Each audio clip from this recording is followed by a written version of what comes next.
water supply.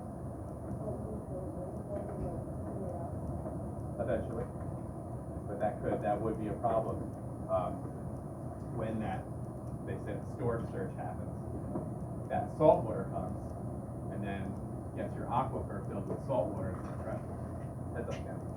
What happens if your aquifer gets more than That's the flood. So that's what we're saying, when something's fully saturated, that aquifer fills up. That has all the water it can take. And then it just starts piling up on top of itself, flooding. Files? You can't do that, it's still storing. And what's the worst for getting all the water? Just take a bunch of fish and put it in there. Yeah, we're gonna stop the show now. Alright, continuing on with our videos.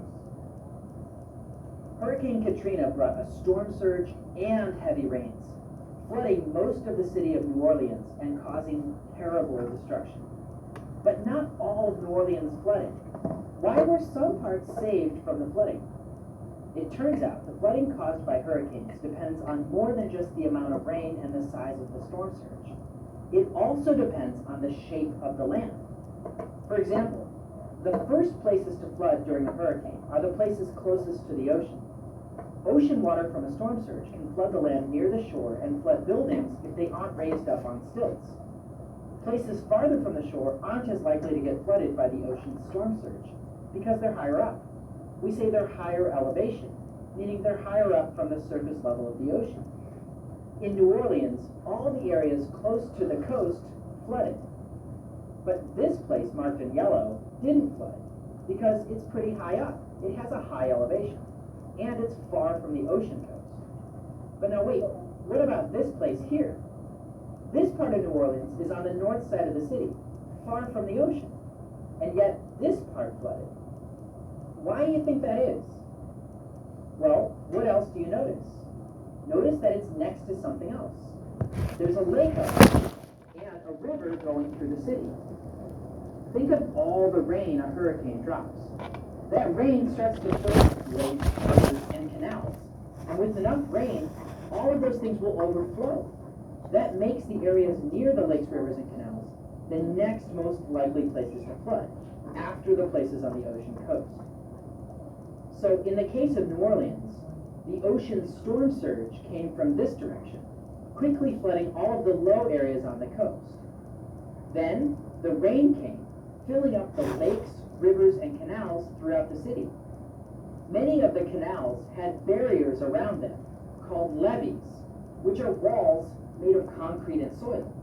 A levee keeps water out of the city, but during Hurricane Katrina, many of the levees breached, meaning they broke open, or there was so much water that it started flowing over the top of the levees.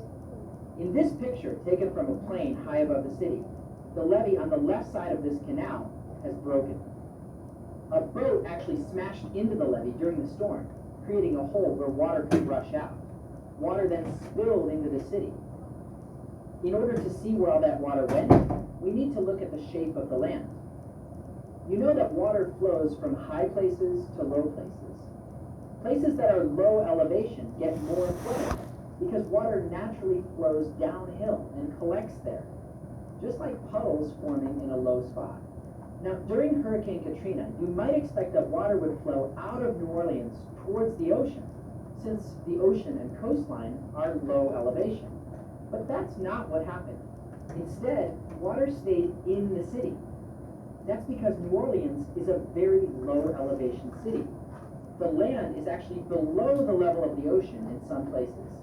It's hard to keep a low elevation city safe from flooding. After Hurricane Katrina, engineers had to come up with ideas for how to make sure the city wouldn't flood in the future if another hurricane hit. The first thing engineers had to figure out was how to protect the city from a storm surge. They figured out that one way to do that would be to build a seawall, a giant cement wall along the ocean shore to block the storm surge waves. Another way to prevent storm surge would be to plant wetlands between the city and the coast. When a storm surge washes over the bushes and grasses in a swampy wetland, the waves slow down and get weaker. Another thing the engineers had to figure out was how to prevent rainwater from overflowing lakes, rivers, and canals. Engineers decided they could build stronger, higher levees to keep water from getting into the city. Finally, engineers could also elevate individual buildings, putting them up on stilts or platforms. That would keep buildings from getting flooded, even if water did get into the city. Now suppose you were an engineer. What would you do if you were in charge of protecting a town from flooding during a hurricane? You'll get a chance to figure that out in today's activity. So, with today's activity, you'll be getting a map of Beach Town. What we're going to do is look through Beach Town. I'll give you a little key here. We're going to figure out what buildings are in danger of flooding, and we're going to draft the 4 different ways they talk about to stop that flooding. Levees, wetlands, building up houses on stilts, and seawalls. We're going to look at those 4 ways. We're going to have 4 maps. We're going to protect it as fully as we can each of those ways. Then you'll get one final map here, and you'll make a combination of those ways within a budget that will hopefully be able to protect all of the important buildings.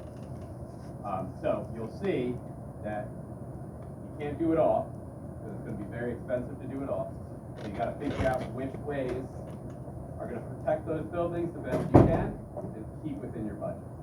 So we'll review those 4 ways, what they do, do each one, and then you'll have your turn to do it the best you can to make your own plan. A levee is that big concrete wall that goes from the sides of the rivers to stop it from overflowing. So, well, I think that has a plan of the places near the water that have a high chance of getting flooded. I would make that whole place indoor. So the top would be glass, so you can still get sun inside. Well, we're not inventing new ways. We have our 4 ways that we actually, in real life, prevent flooding. So levees, seawalls, wetlands, and I'm sure you see living by the beach, tons of houses that are raised up. Those are 4 actual ways that we do currently prevent flooding. So we're going to look at those 4 ways, do them completely, only using those 4 ways to see what that would look like. And then it'll be up to you to combine those 4 ways the best way you think of it. Yeah? Yeah. Okay. No, we're not starting now. We're gonna take a break, probably have we're gonna have a snack now, so I can get my materials all organized, and then we'll all start. But we're gonna go through this together, so we gotta do each one first, yeah. Not really. Oh, Sure. you gotta get the materials. So I thought you said you had. The materials are paper and crayons and that stuff, scissors. But you're not necessarily, I wouldn't say you're building it, but you will have, your final product will be a map cut out of your materials, whatever you're using, and these little blue dots that'll be able to just stick on the back of your levee and stick your levee where you need it, or on the back of your house on stilts and stick that where you need it. What is the wetland doing again? So the wetlands have all of that swampy brush and everything. So when that wind pushes all that water, all that brush and weeds and everything slows that water down so it can't go through it. So that'll slow it down so it doesn't flood. Because a storm surge is just water moving forward. It comes back eventually, but that storm surge is the wind pushing ocean water into the city. It's not overflowing, but it pushes it in there, and then it settles down wherever the low spot is. So that the weed will slow it down so it can't push it there. This is off topic, but it's like, you know how when you're in a skyscraper, the ground, like the floor is glass? How's that safe? But It's strong enough. Did it? Yeah. I was I left my lunch at home.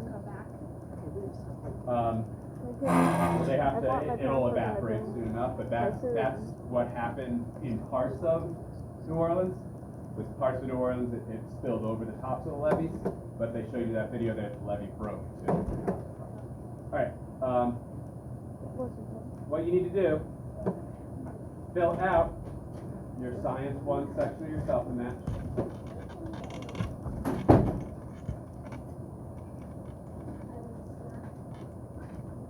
What's the matter? Okay, so go to the desk, there's some right up there.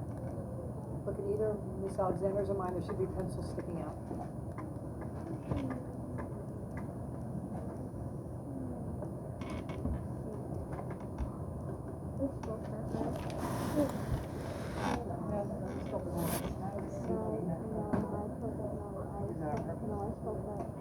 Here, let me start. Once your Science 1 is filled in, I'm going to get my timer going. Mark, can you got a question? Yeah. Can you do it at your desk? I'm going to get set up on that. Sure. Alright. Your 10 minutes for snack is officially started. Yes. We got 3 S's in a row now. You do. It's on. Spanish, science, math.